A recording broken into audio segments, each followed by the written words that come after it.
करणार आहे. माझा मराठी बोल कौतुके पर्यावृत आहे पैजा जिंके, अशा मराठीचा अभिमान सांगणाऱ्या ज्ञानेश्वरांची छोटी बहीण म्हणजेच मुक्ताईची एक गोष्ट मी तुम्हाला सांगणार आहे. वेळ दुपारची ज्ञानेश्वर मातू करी मागत होते. झोळीत थोडेसे पीठ होते, पण 4 भावंडांना पुरेसे नव्हते. म्हणून ते एका घराजवळ आले आणि म्हणाले, ओम भिक्षाम देही, ओम भिक्षाम देही. आतून एक करवट माणूस आला. त्यांनी धाडकन दरवाजा बंद केला. ज्ञानेश्वर पुढे निघाले. पुन्हा त्या करवट माणसाने दार उघडला आणि म्हणाला, ए पोरा, इकडे इकडे. संन्यासाचाच पोरगा नाही तू, भिक्षा हवी आहे, हे घे पीठ. आणि पीठ म्हणून झोळीत मातीच टाकली. ज्ञानेश्वरांनी मान खाली घातली. पुन्हा त्या करवट माणसाने आवाज दिला, थांब थांब, या भाकऱ्या पण घेऊन जा. काय कसं डोळे फाडून काय बघतोय? चल निघून, भिक्षा मागतोय. इथे संध्याकाळ होत आली होती. मुक्ताईने विठ्ठलाच्या मूर्तीसमोर सांगत लावली.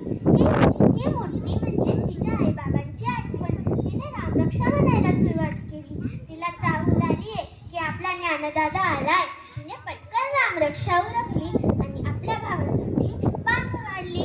निवृत्ती आणि सोपान दोघेही येऊन बसले. तिने विचारले, हे काय दोघेच कसे? ज्ञानदादा कुठे? त्याला भूक नाही म्हणतो तो. सोपानाने उत्तर दिले, भूक नसायला काय झालं? थांब, मीच बोलून आणते त्याला. असे म्हणून मुक्ताई खोपट. हे खोपट म्हणजे तिच्या ज्ञानदादाची एकांत जागा.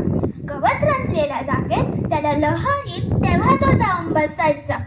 अरे, ज्ञानदादाची झोळी तर इथेच दिसते. अगं बाई, या झोळीत तर माती आणि शेणाच्या गौऱ्या आहे. पुन्हा कृष्णाने हे केलं असावं. म्हणून तर दादा रुसून बसलाय. ए दादा, ताटी उघड ना, ताटी उघड ना रे ज्ञानदादा. ज्ञानदादा, ऐकलंस? चिंता क्रोध मागे सारा, ताटी उघडा ज्ञानेश्वरा. योगी पावन मनाचा, साई अपराध जनाचा. ताटी उघडा ज्ञानेश्वरा. सर्वगान झाले वंदी, संत सुखे व्हावे पाणी. ताटी उघडा ज्ञानेश्वरा.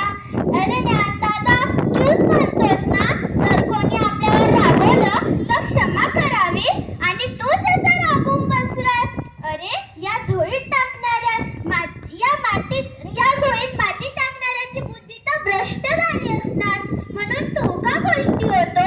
जिथे शेत पिकायचे तिथे ताण असायचे, जिथे फुले फुलायची तिथे कधी खुटायची, जिथे जेवढा फुलला तिथे असायचे. असं रे काय ज्ञानदादा. सारे जग जरी आगीसारखे दहन झाले तरी संतांनी मात्र पाण्यासारखे शीतल असायला हवे. तुम्हा संत मंडळीवर तर खूप मोठी जबाबदारी आहे बाबा. तुम्ही या अवघ्या विश्वाला तारायला हवं. हे मी सांगायला पाहिजे का रे ज्ञानदादा तुला? ज्ञानदादा, ताटी उघड ना, पाय दुखून आले माझे. तुला तुझ्या लहान बहिणीची दया नाही का रे? दया नाही का रे? या तुझ्यावर या प्रेम करणाऱ्या दिनदुबळ्या लोकांसाठी दार उघड. ज्ञानाचे दिवे लावण्यासाठी दार उघड. समाजासाठी दार उघड. उघडणारे दार ज्ञानदादा.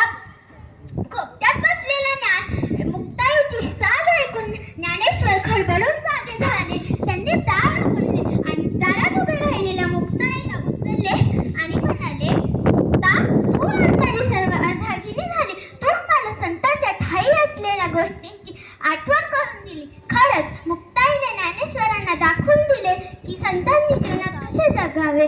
जय हिंद.